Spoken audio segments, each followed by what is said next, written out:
Hello and welcome to another edition of E-Prime. I'm Daedran. Now, reggae singer Thriller U is today mourning the death of his father, Thaddeus Jameson. Last week, family members announced that they were offering a $500,000 reward for anyone who could provide information that would lead to his safe return. Yesterday, the body of the 73-year-old was found in bushes along the Simon Main Road in Tredegar Park. His white Toyota Corolla motor car, license plate number 1287GV, is still missing. You are my inspiration. Yeah, you are. You know our love was meant to be.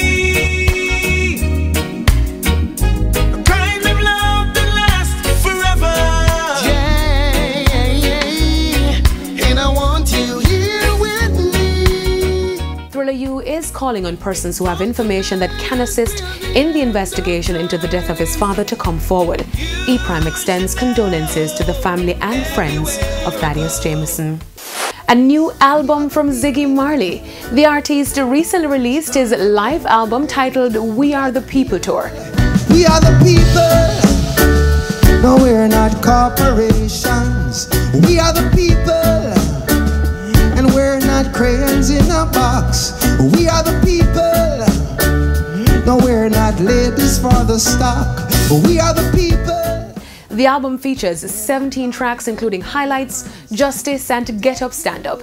Ziggy Marley recently embarked on a 6-week North American tour in support of his self-titled Grammy-winning studio album and in celebration of the 40th anniversary of Exodus, one of his father's most iconic albums. The tour saw Ziggy visiting 30 cities in 40 days. The artist is currently locked into his next studio project, which will be supported by a European tour in 2018.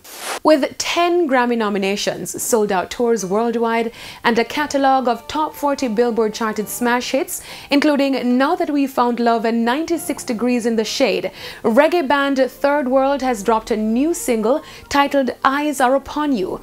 The single is from their upcoming full-length album and is produced by Damian Marley. It will be released on the Ghetto Youths International label. The song will be accompanied by a lyric video and serves as a reminder that actions speak louder than words. Third World is celebrating over 40 years in the music industry. And on the international scene, Love and Hip Hop Miami has their first Jamaican reality star. Former Pulse model and TV host Gabrielle Davis recently announced her role in the first season of VH1's Love and Hip Hop Miami. She hopes this will blossom her full-fledged acting career. And that's it for E-Prime. I'm Daedran. Thank you for watching.